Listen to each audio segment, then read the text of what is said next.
जरा भारत में एक ऐसी जगह की कल्पना कीजिए जहां जमीन तो है, लेकिन वो पहाड़ों की तरह बर्फ से ढकी हुई दिखती है।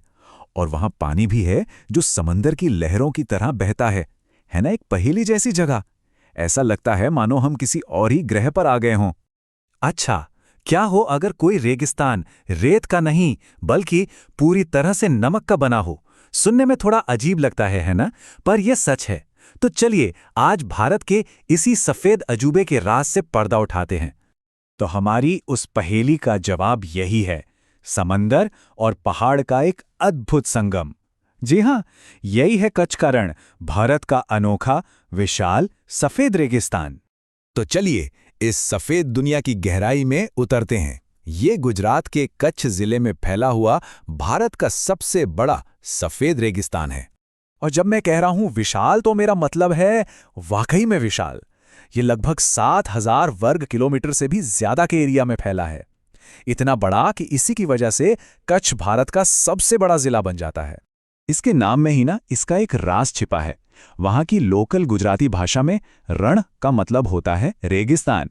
पर सबसे कमाल की बात तो ये है कि कुछ ही वक्त पहले ये पूरा का पूरा इलाका पानी में डूबा हुआ था, और अब पता नहीं कैसे, जैसे कोई जादू हुआ हो, पानी गायब हो गया और पीछे रह गई सिर्फ मीलों तक फैली नमक की एक सफेद चादर। अगर इस सफेद रेगिस्तान की आत्मा को महसूस करना है ना, तो हमें इसके बिल्कुल दिल तक सफर करना होगा। एक ऐसे द्वीप तक जो इसके बीचों बीच बसा है, और उस तक ले जाने वाला जो रास्ता है, अरे वो तो अपने आप में ही एक मंजिल है।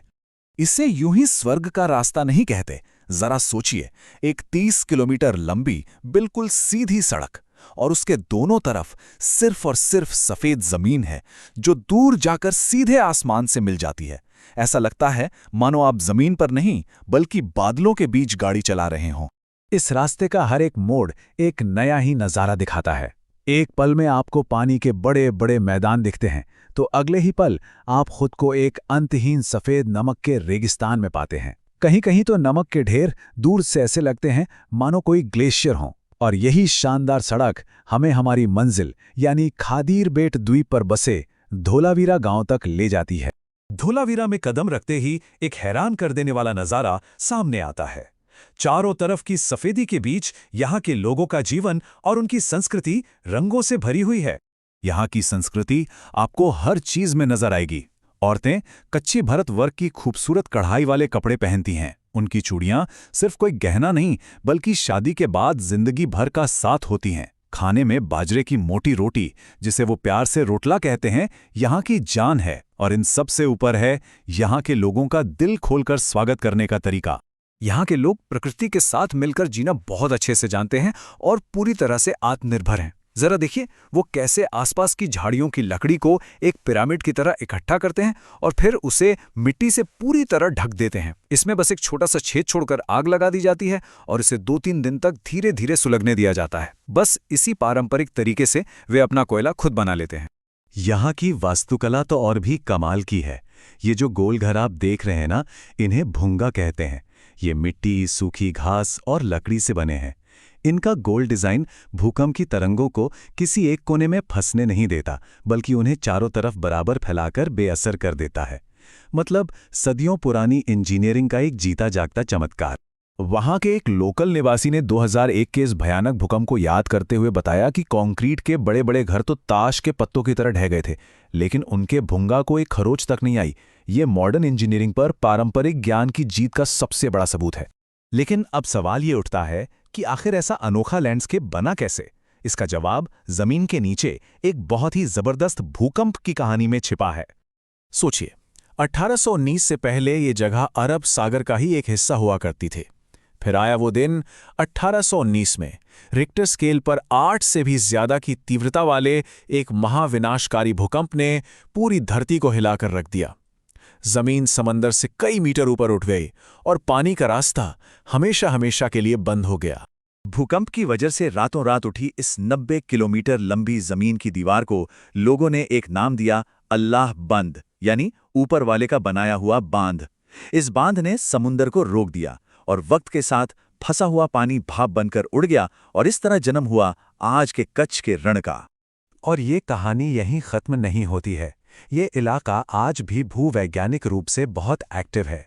भीमगोडा जैसी गहरी घाटियां इस बात का सबूत हैं कि धरती की सतह के नीचे हलचल अब भी जारी है।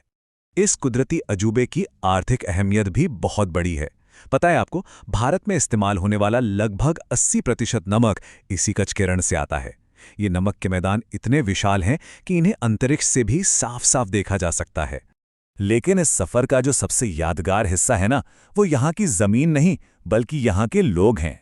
यहाँ खारी जमीन और मीठे स्वभाव के लोगों का एक ऐसा संगम देखने को मिलता है जो कहीं और नहीं मिल सकता। यहाँ के लोगों की बोली में भी शहद जैसी मिठास है। वो केम छो कहकर आपका हाल पूछते हैं और जवाब में हमेशा मजामा यानी हमेशा खुश हूं कहते हैं। और वो कभी अलविदा नहीं कहते, वो कहते हैं आओजू, जिसका मतलब है फिर से जरूर आना। यहाँ की मेहमान नवाजी का तो अनुभव ही कुछ और है।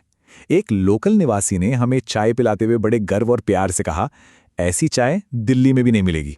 और वो सिर्फ चाय नहीं थी, वो उनके बड़े दिल और अपनेपन का एक प्रतीक था। यही कच्छ का सबसे बड़ा विरोधाभास और सबसे बड़ा जादू है। यहाँ की हवा में नमक है, पानी में नमक है और जमीन पर तो नमक ही नमक है।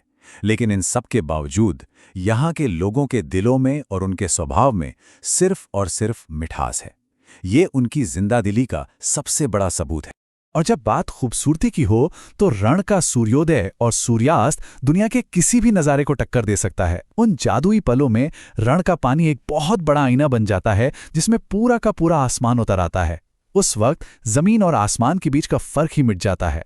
कच्छ के लोग हमें एक बहुत बड़ी बात सिखाते हैं कि खुशी सबसे मुश्किल और कठोर परिस्थितियों में भी खिल सकती है।